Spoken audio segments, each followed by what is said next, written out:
every time you're in this state of, I can't do this, I'm not that person, I don't feel like I can do this, anchoring yourself back to your future. So a lot of times, psychologists and everybody, we talk about limiting beliefs and where it comes from. And we use that as the reason not to do something. So we use that as our identity. However, studies have repeatedly shown that people who are future focused, you're more focused on your future self, you are more likely to succeed and grow and develop, to succeed in your goals, because you're not constantly blaming the past.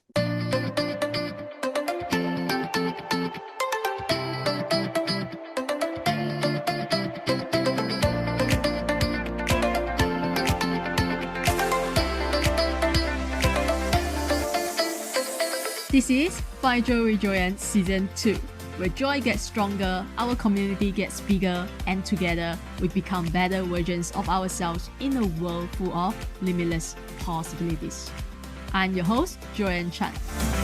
And every Wednesday, we bring you inspiring stories that will light up your soul, powerful message that will make you go wow, and fun conversations that will crack you up with me and my special guests and friends. And it's my personal mission to empower you to live and lead a life with joy.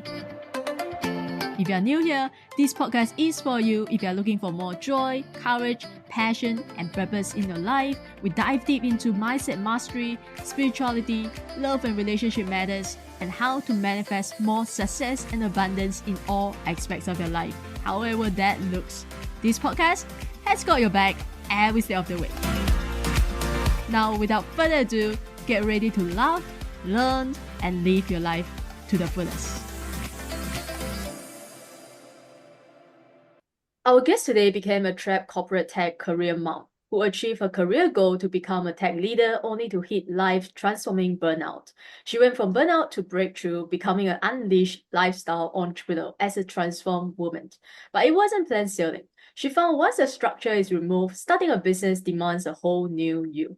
Navigating the messy middle, unlevering, and stepping powerfully into your future self. The hard way, she learned the impact of your mindset and why some people still don't get results and why some are still perfecting and procrastinating their whole business idea. So she's here today to empower you to take action towards your life goals and your business goals and step powerfully into your future self. So ladies and gentlemen, help me in welcoming the one who has been described as powerful, energetic, motivational speaker, Sue Parker. Welcome to the show. Thank you, Joyan. I'm so thrilled to be here with you and talking to all of your listeners. Okay, let's dive right into it. So, basically I shared roughly, briefly your story, your backstory and how you get started. So what did you do? I want to know, what did you do during your period of burnout and how did you transform it into your breakthrough? Yeah, so I've always been chasing, and like perhaps some of your listeners, a perfectionist. You must get the grades at school, you then must get the grades at college, you're then going to get the grades at university, and then when you're in employment, you're just constantly chasing a promotion, the pay rise, the pat on the back, the biggest project to impress everybody. And that kind of led me on this road to burnout. I didn't realize, but I was working late hours. I was getting insomnia. I was snappy with everyone at home, or I was obsessive about work. I'd get the laptop out at 2:00 in the morning just to write an email because I'd forgotten something. And I kind of had all these plates spinning, thinking this was what success was all about. It was about working. I mean, you hear this on the news. Elon Musk talks, valiantly about, I work 100 hours a week. If you want to compete, you've got to work twice as hard and twice as much as everybody else. But then you stop listening to your body. And my body was giving me very clear signals here. It was saying, you need to sleep, you need to rest, you need to slow down. And I would work through lunch breaks, I would work late evenings, and it was just destroying me. And then I became reliant on having a glass of wine in the evening to relax. And I tell myself it was a reward for the day, but actually all I was doing is damaging my body even more, because that glass turned into 2 or 3. And then I'd wake up in the night with hot sweats and my heart palpitating. And it all kind of culminated in this one night where I was just lying in bed. I felt like my head was a washing machine. It was just spinning and just felt like everything was imploding. My heart was beating out of my chest. I thought I was having a heart attack. And I just woke up and I couldn't breathe. And the next morning I cried. I couldn't speak to my boss. I couldn't even tell them I can't come in, why I couldn't come in. I didn't know how to explain it. All I know is when I did finally get to the doctors that day, that I was signed off for a month, it was like, you need to just stop.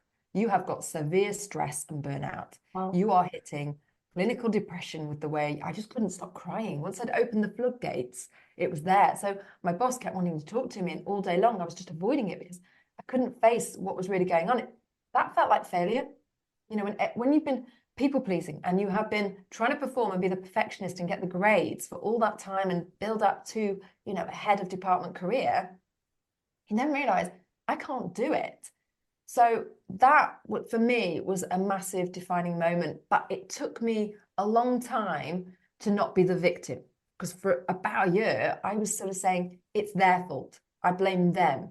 I blame the work. I blame the pressure that got put on me. I blame being overworked as their responsibility. And it was a year later before I actually said, you know what? A lot of that pressure I put on me, I'd conditioned myself that this is how you do things. And that kind of led me to say, okay, how do I get out of this? How do I do something different? But during that time, I also reflected on the fact that I've been subject to a lot of unconscious bias, or conscious maybe. So there's not a lot of equality and diversity in the tech scene. And there's certainly not a lot when you're in the boardroom and you're sat around that leadership table, you're the only woman. And I realized that part of that was proving myself as a woman. And then when you prove yourself to get the job, you then have to prove yourself in the job. Almost on a weekly basis, I was having to prove myself. And I realized that that was happening for a lot of women. And that took me into a development space that meant I was doing equality and diversity talks. I was doing a lot of leadership coaching with women, and I was really trying to empower more of us to speak up, to speak our truth, but also to be more confident when we show up in those spaces about our own ability versus leaning on someone else's validation. So hopefully that kind of answers your question as to what happened up to the burnout point. But Yeah. then what happened after then, I have quite a journey when it comes to starting my own business. Yeah, so how did you then decide to start your own business? Did you quit a job and start your own business, or did it drag on for a while before you start your business? It did. I was side hustling for so long, probably side hustling for about 3 years, trying to figure this thing out. And put it into perspective, by this point, I got 2 kids under 5. So the amount of time you have is diminished massively. When people say you work your 9 to 5 and then you work your 5 to 9 on your side hustle to build it up, if you have responsibilities and kids or a relationship, you just can't do that. It's fine when you're in your teens or your 20s and you don't have much going on, or you don't want a social life, but that doesn't work out when you've got a family. And, you know, I'm in my 30s at this point. I'm in my late 30s, and I'm realizing that I've been ignoring this calling to create my own business. And I'd been basically trying to climb the ladder that I thought was good. I mean, everyone kept saying to me, you've got a good job. Why do you want to quit? You know, Yeah. IT is great, Sue. It's very lucrative. You can do all this. But I just felt that I didn't have the freedom. I was never seeing my kids. I dropped them off at 7 o'clock in the morning at the nursery. I pick them up at 6:30. I bring them home. I get them ready for bed. Where was my life? I'd then get my laptop out and carry on working. So building my side hustle had to happen in the evenings after they'd gone to bed. But during that stage, I also had to figure out what was I going to do. So I started leadership coaching because my passion was I want to inspire and empower other women into their roles.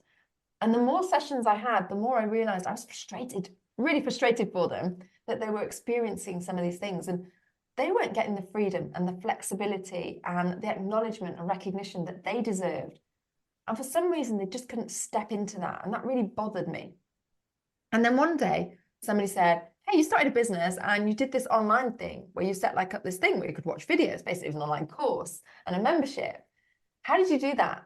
You know, a light bulb went off on me. I was like, oh, this is what I'm meant to do. I'm meant to empower other women or men to leave the corporate life and start their own business and figure that out. And that led me to creating websites and sales funnels, which I had done websites and sales funnels in my corporate role early in my career as well. And that led me to what I do today, which is, in effect, it's mindset coaching and empowerment coaching for people who want to transition either from the 9 to 5 or they want to create their side hustle, they're starting out in their business. People who, because we know there is a big personal development piece that goes on there. Yeah. You don't realize it until you step out and start it's one thing to go to an interview with a CV or a resume and say, this is who I am and I'm promoting myself and I can do this. You do it once, you either get the job or you don't, and Yeah. then you go for another interview and do the same. When you're in business, you've got to promote yourself Every single every day. single day. And we don't realize that that's hard. I guess we probably come on to this, but there is something fundamentally happening here with our mindset, with our limiting beliefs. We have everything we need, all of the energy, all of the potential within us, but we've got to crack it open. And it's like a gradual peeling process of just taking the shell off bit by bit and unpicking it. Because every day that you think you've got it and you think you're there, and I know who I am, what I want to do, who I serve, how I'm going to build my business, there's a day that knocks you, or there's a day when it feels like, okay, there's still a hell of a lot here to unpick. Wouldn't Yeah. you say? Have you experienced this, Joyan? Totally. Yeah, totally. I love that this is what you, a big part of what you do, because I totally agree with you that starting a business demands a whole new you, which is what you said, right? Entrepreneurship is not for the weak. And the thing is, we're gonna have some crazy faith and persistence, right? When things are not going well, when things are not working at all, when you don't even know what you are doing, when you don't know what to do. So right, you gotta keep going. And so how has it been like for you? It has been tough for me, to be very honest, right? Entrepreneurship, as I started my because I think I'm slightly crazier than you, because I left my job and I start my own business like right away. And which is why I struggled in the beginning, because I didn't have any income coming in and I was trying to figure things out, because I thought it was so easy. I thought it was easy. So 4 years into entrepreneurship, I realized it was the hardest thing that I've ever done in my life. But I'm so glad I did it, right? If I could go back and do it all over again, would I quit my job?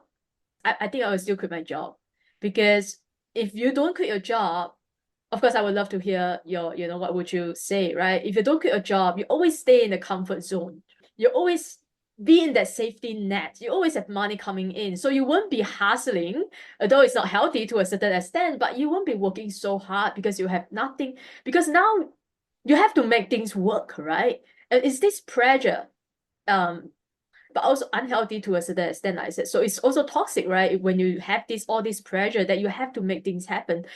So yeah. So how about you? Would you, let's say if someone wants to start a business today, right? People who are listening, they have been toying with this idea of having a side hustle, but they're so afraid to take the next step. What would you say? What would you tell them?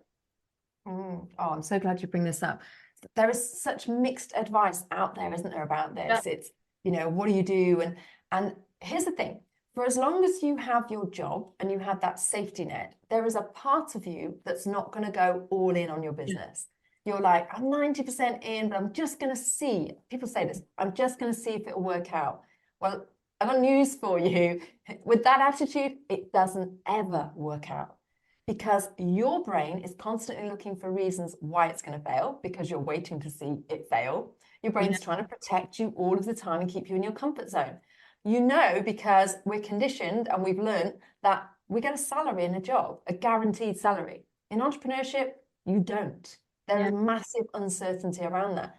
And because we're in a society, let's face it, modern world, there is a structure around us that means the reliable regular salary is essential, because you've set up so many subscriptions and bills and things to pay. And I know we're getting onto the tactical stuff, but this is true. You look at your monthly outgoings and somehow you've got to meet them. You've got a mortgage maybe, or a car loan that you pay for, your phone bill. You've got family. I was the breadwinner at the time. I was the corporate career mum. I couldn't just ditch it all. I had responsibilities. So we had to work out a 2-year plan. That was our personal position. A 2-year plan that said Sue can phase out work as my husband's business grew, and as we readjusted our finances, the size of our home and things like that, and made some money on property. But everybody's situation is very, very different. Now, you'll hear that people say, burn the bridges, which is what you did, I think. You basically said, I'm going all in, I'm burning the bridges, there's no going back, I've got to make this work. Yeah. Now, if you're the kind of person that's so resilient and you've done this before, and you've been through, you've emigrated to a new country, for example, you've probably experienced the burn your bridges and build something from nothing. However, most people aren't like that. And I say that because we've lived in a society where Jobs have come easily, whether we like it or not. Jobs and money and salary and the comfort of that, we've experienced it. So we know there'll be that pull to go back. So you'll leave to be an entrepreneur. You'll have to go all in your business. But here's what will happen. Day one, and I find this so intriguing. You've kind of got two things that happen. But let's say day one, you're an entrepreneur. You have no schedule. The world is your oyster. Yes. There's no boss telling you what to do. There's no structure. Nobody's waiting on you. It's now up to you to deliver. You're sat there with your laptop thinking, great, I'm in a coffee shop. I can do whatever I want. What are you doing? You're messing around with the colors on your website. Yeah. You're changing your branding again. You've approached somebody about doing a new logo on Fiverr. What you've not done is the key needle movers in your business, because those are the things that are uncomfortable. We avoid them. And without a boss peering over our shoulder, or without that structure around us, yes, the ceiling has been removed. I can earn whatever I want, dream money, but so's the floor. Yeah. You've now got nothing underneath you. You're floating, and you've somehow got to figure out how to power yourself up every single day and feel like you're capable. Now, the problem is, we go in patterns. So you'll have days where you'll feel super motivated. You know your why. And I believe that most of us know what our dream looks like. You've got we know what our vision looks like. Or if you haven't, this is the first thing you've got to figure out, because otherwise you will create something, and Joyan, you will know this, you create something you don't even love, you don't even like doing. Yeah. But when you have that vision, quite often it's not that we don't love it, and it's not that we don't really want it. It's that there's something in between that means we've got to go through some hard, painful lessons of failure we're not used to doing.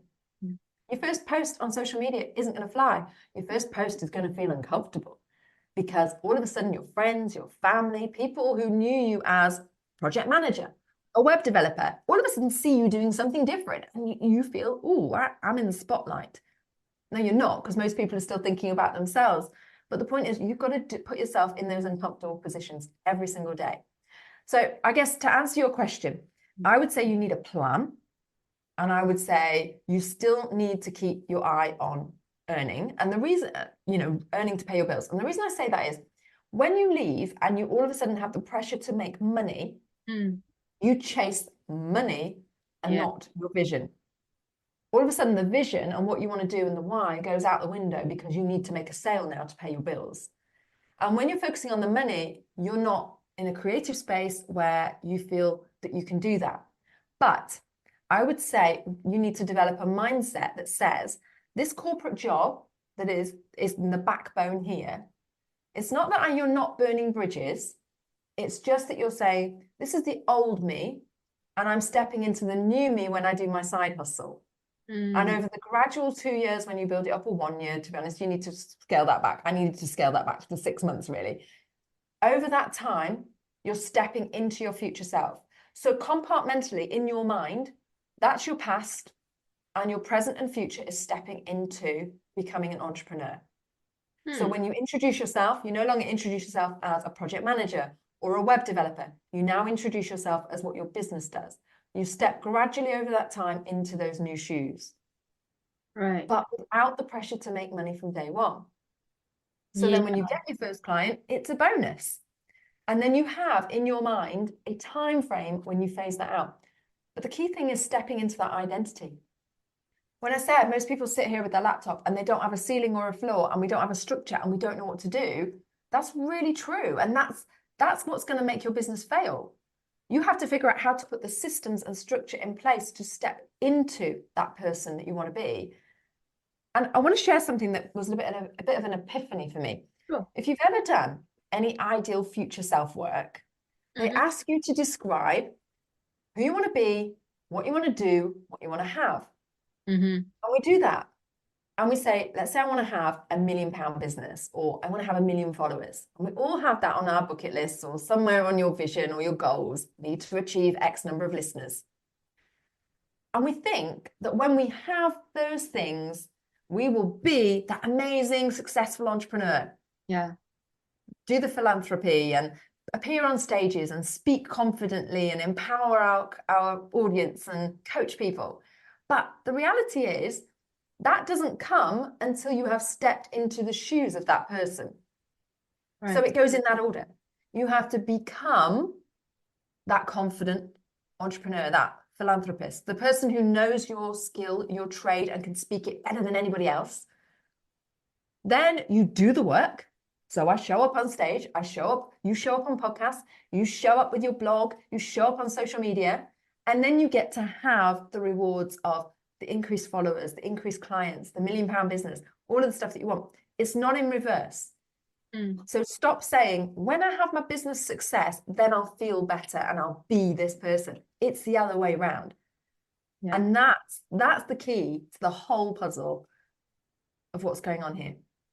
Yeah, that's beautiful. I totally, yeah, it's be, do, have is something that I always tell my clients as well. It's not have, do, and be, but it's be, do, have, right? That's what you said. You have to start being, and then you will do what you need to do and have the things that you want to have. So, but again, we self-sabotage, and we don't even know that we are self-sabotaging because it's something that's very unconscious, right? So what are some of the ways that we self-sabotage ourselves? Like I said, focusing on the logo and things that are not important, it's not going to bring us client, but we do that because it's easy, or we are avoiding something that we are so afraid of, right? It could be the fear of success and fear of failure. So what are some of the ways that we self-sabotage, and how can we unpack that, and also, and then really do what we need to do in business? Oh, yeah, there's so many ways. I mean, the critical one that you see a lot is not putting yourself forward. So it might be that you've put a post out online and somebody likes it or somebody comments on it,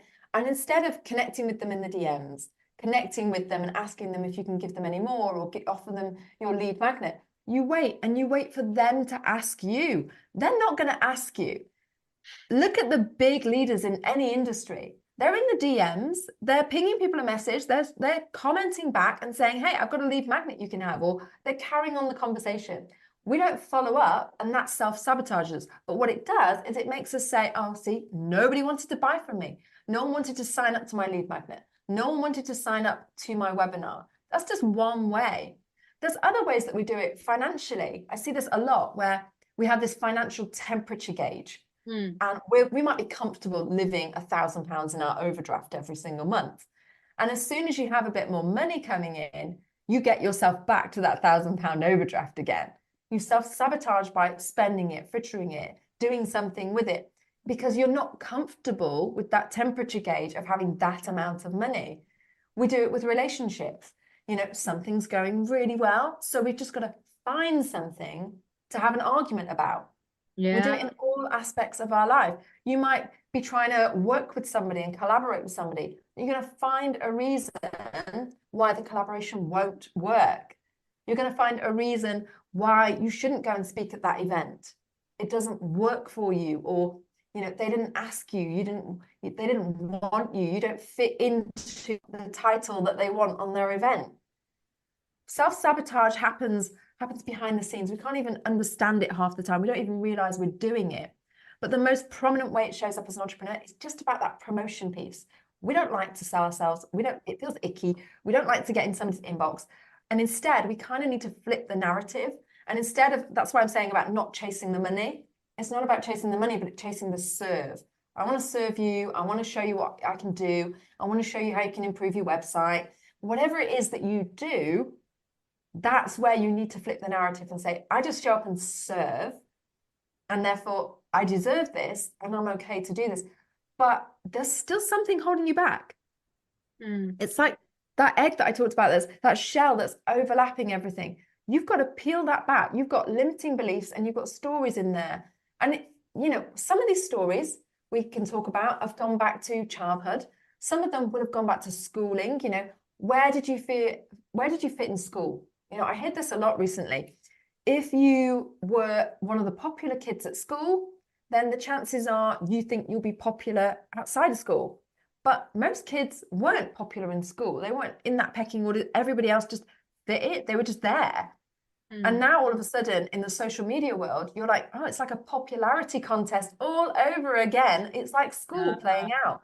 And that just limits us because we go back to whatever our status was at that time. And yet you've got to step outside of that. You've got to find that power to say, I'm going to focus on this person I'm becoming, because one of the biggest lessons here You're not the person you were 10 years ago. You're not the person you were 20 years ago or 5 years ago. And the person you will become is not the same person you are now. But you need to anchor yourself into that future identity much stronger.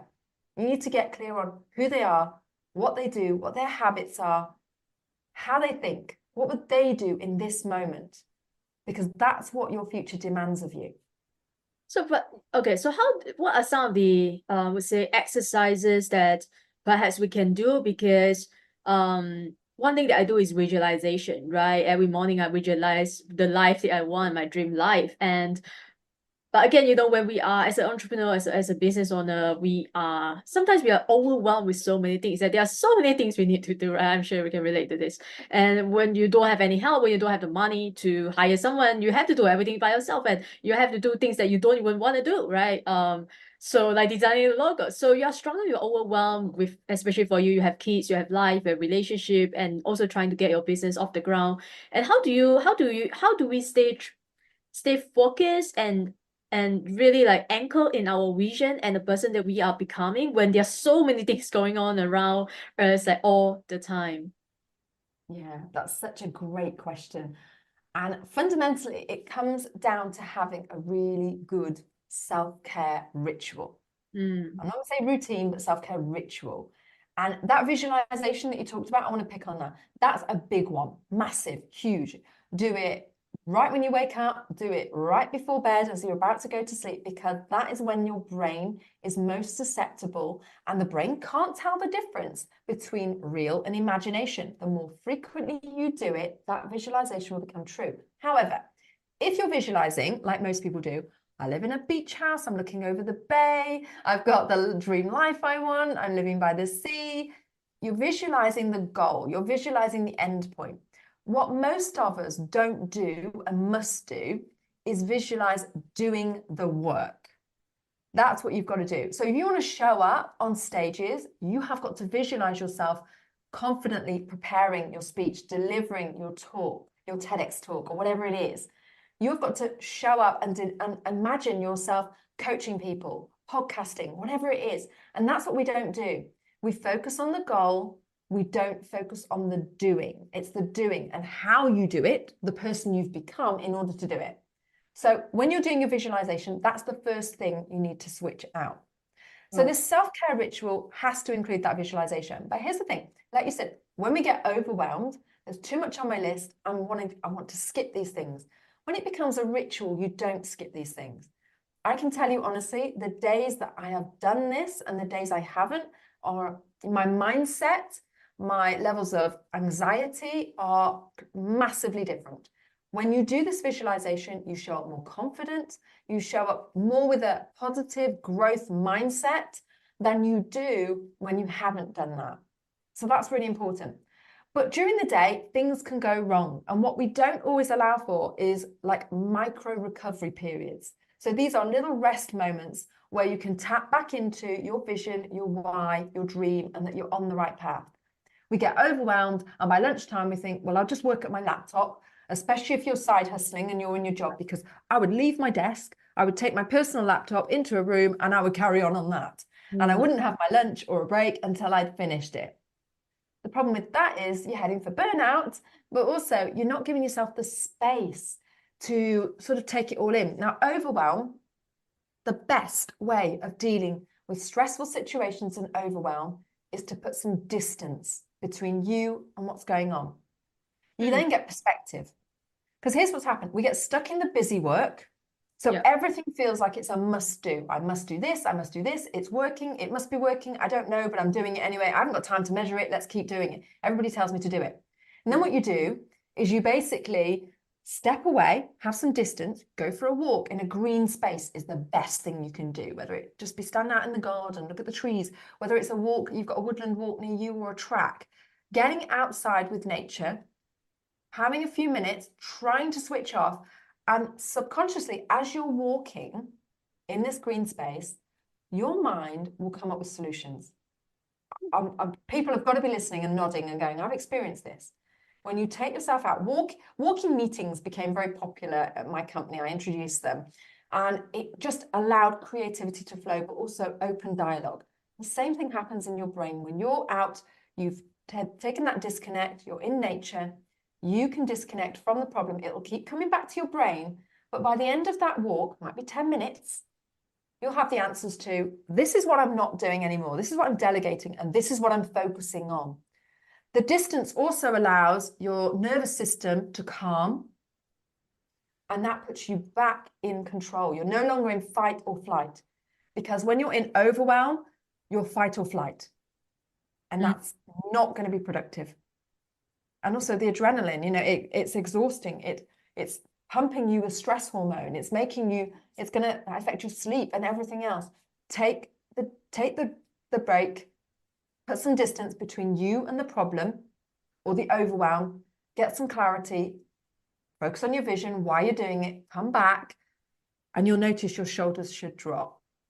Yeah, I mean, thanks for sharing that.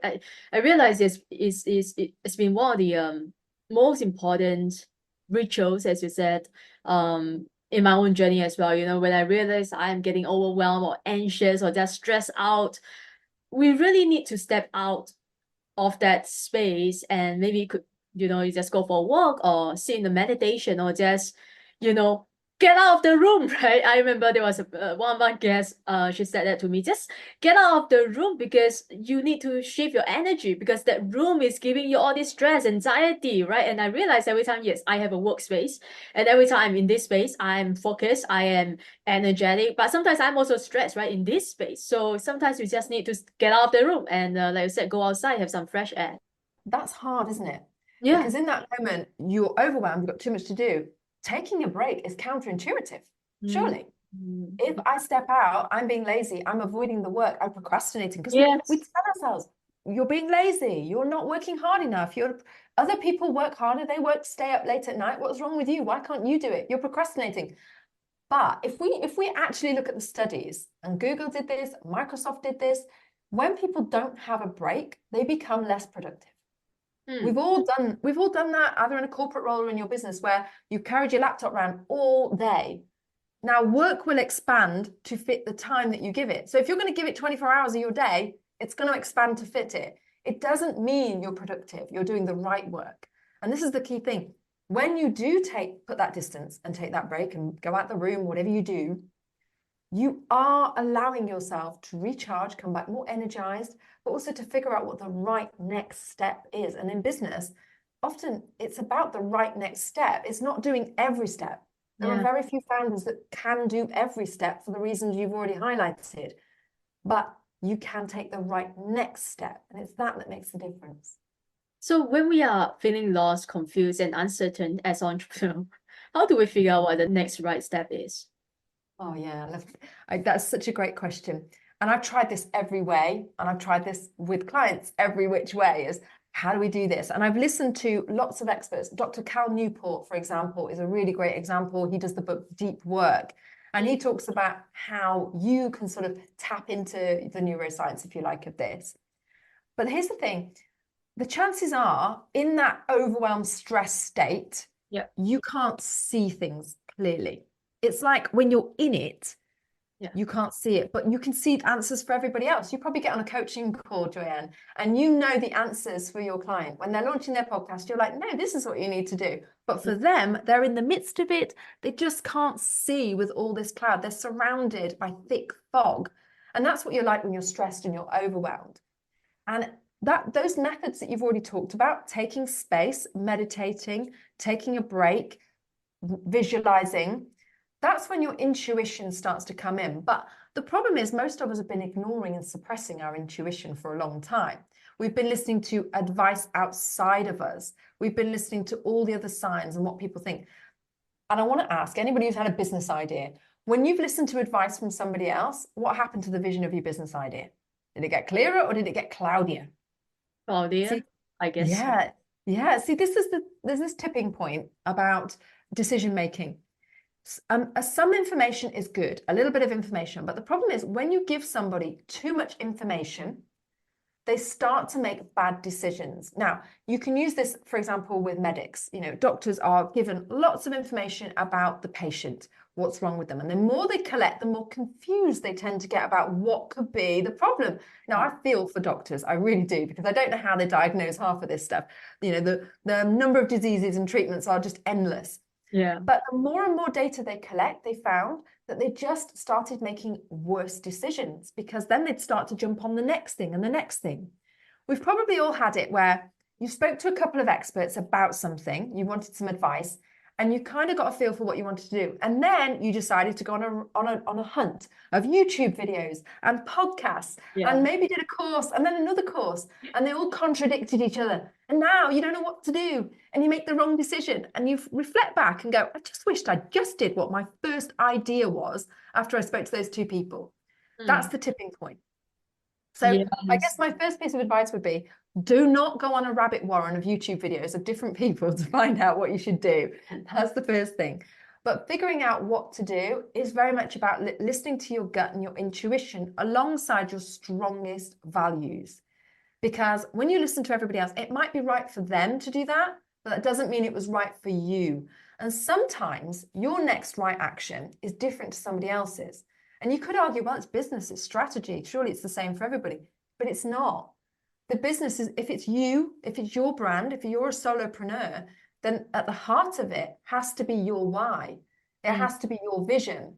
And Simon Sinek has a great book, Start With Why, and he also has one called The Infinite Game. And The Infinite Game will talk endlessly about how if you're just focused on what to do, you're focused on the wrong things. You need to be focused on why you're doing it. Why you're doing it should inform how you do it and what you do. And the problem is, when we're focusing on what do I need to do, you're focusing on the wrong thing. Yeah, it's not about what to do, but why you are doing it. Because when you know your why, the how will show itself, right? It's one of my favorite books as well, Start With Why. Yeah. It does, but you have to quieten the noise, Joyan, don't you? And to quieten the noise, you have got to create some distance, step away and start to listen to it. That's why so many of the high achievers, despite what we read about Elon Musk, so many of them, they, you know, Cal Newport, Tim Ferriss, you know, I have to look at him. These people are taking massive breaks. They have mini retirements. They have big holidays. They will step away from their desk for long periods to journal, to meditate.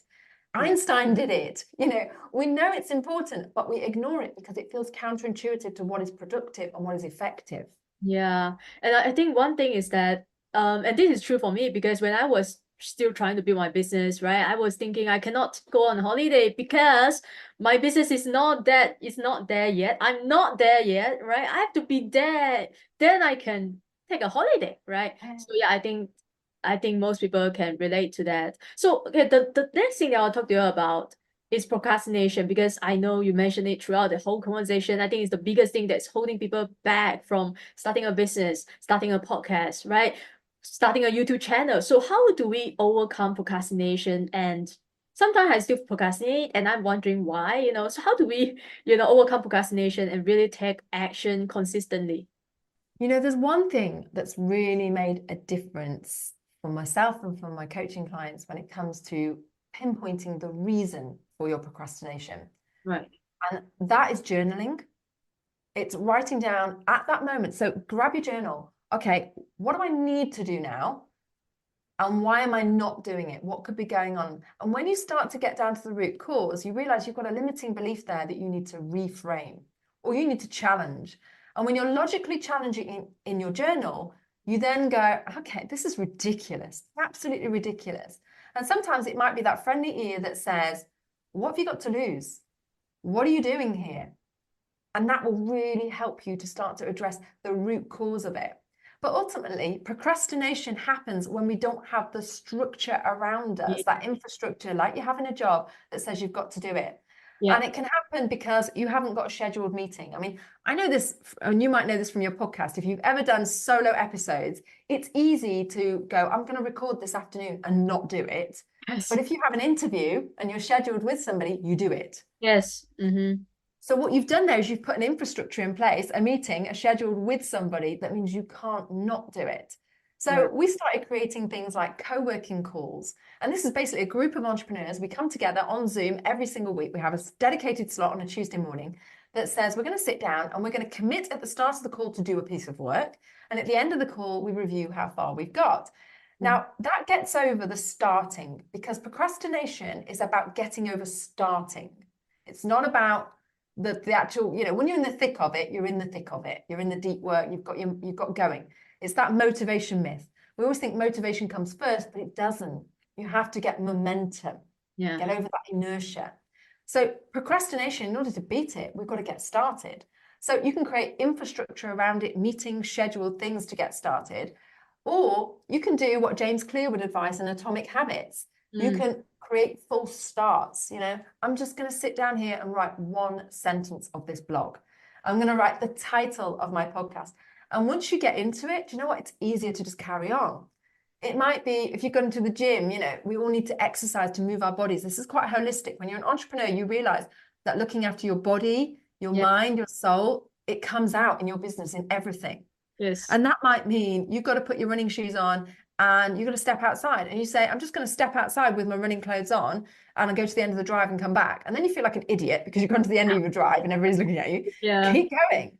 And it's things like that, but also about your identity.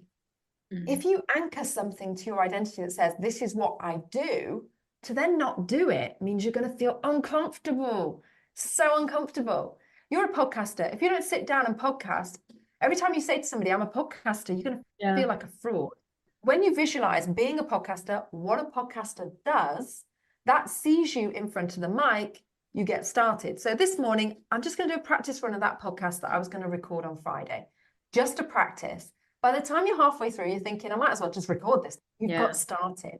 And that's the key with procrastination. So I believe it's multifaceted. You start with, you understand, you journal in that moment. What is the thing I keep procrastinating over? For me, it's always social media. I have massive hang-ups and a massive story around narrative around hating social media because of what it stands for some people. Now, as a mum, I'm always big on child safety and what it does to your children and things like that. So that makes me hate social media when I know I need to love it for my business. So I have to sort of compartmentalize. Journaling out your limiting belief, where it comes from, will really help you to frame it in a different logic. But then you've got to understand the identity of who you are, who you become. That visualization key is so key, of who I am, who you are, what you do. And then tricking yourself into starting, whether it be structure around your day, structure around your meetings, structure around false starts, changing the location, just keep trying things until eventually that becomes it. But then you want to make it habitual. So every Tuesday morning, you're going to record your podcast, or every Tuesday morning, you're going to do your social media posts. But are you? Okay, I did it 2 weeks. Tick it off on a board, tick it off on your calendar, tick, tick, tick. Feels positive. That closed loop, that makes me feel like I'm celebrating it. But then don't miss a week and miss 2 weeks. If you can, miss one, but never two. They always say miss once, but never twice. Why? Because then you're out of that habit, that ritual, that routine. And you are trying to prove to yourself that you can follow through. Remember, it's another way that our brain is saying, see, you never follow through, you never do the work, you always procrastinate, and you've just proven yourself right again. We've got to flip that mindset. We've got to train it that, yes, I show up every Tuesday morning and I do my co-working. Yes, I show up and do my social media.